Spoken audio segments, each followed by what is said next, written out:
Mr. Chambers for 3 minutes. Thank you, Mr. Chair. Minister, thanks for coming. I'll note that some of your colleagues don't even accept invitations to come to committee, but thank you for coming under your own volition. Bloomberg and many others have talked about the risk in the Canadian marketplace with respect to overheated housing market or a bubble. Are you concerned about risk to taxpayers if rates continue to stay high or higher for longer as we're actually seeing? Look, I have many concerns. The risks, given the rate of interest that exists in the market, is one of them. I'm more concerned about the risk to Canadians who don't have a place to live that they can afford than I am about the risk to taxpayers, given the very present and serious challenge that families are facing. But it's one of many concerns that I think on daily.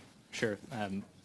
Don't have time to get into it, but Ms. Bowers, could you provide to the committee later the total net and gross exposure that the Canadian taxpayers have through CMHC? You did provide that a couple of years ago, but I'd like an updated number if that's okay. Yes, I'd be very happy to. Thank you very much.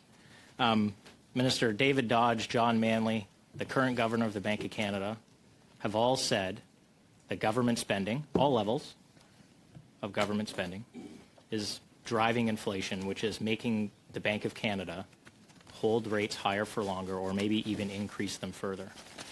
Have you expressed concern to your colleagues or the Minister of Finance that they need to rein in spending so that Canadians don't face the pressure of continued interest rate hikes or it staying higher longer? I've had many conversations with colleagues about the need to make sure that we're spending responsibly, and we are not, by the way, in a position where we will not have access to the ability to borrow. There is the potential to impact the interest rate, but my perspective is that a huge portion of the inflation we've seen is driven by supply side factors when you look at the equation, whether that's the impact that climate change has had on the price of food, whether that is the impact of the war in Ukraine on the price of energy or the price of wheat that's exported.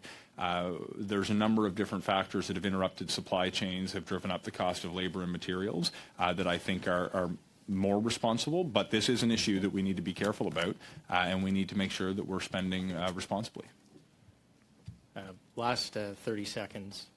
We've talked a lot about supply side. No one's really admitting the fact that it's going to be very hard.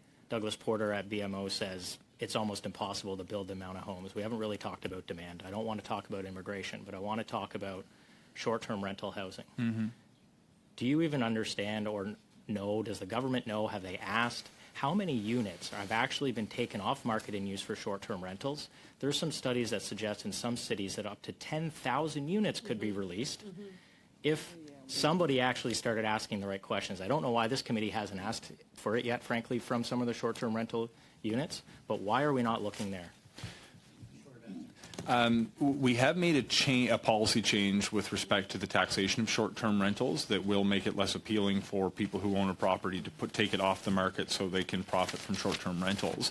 This is actually an area where I'll ask for everyone's help. I think that we, given the nature of your question, likely agree that this is an opportunity to free up housing for families that are not being used currently for anything beyond short-term stays. I would welcome the recommendations of this committee should you choose to study measures the federal government can impose to actually reduce the number of homes that are being used for short-term rentals, particularly where they exist in communities where families need homes.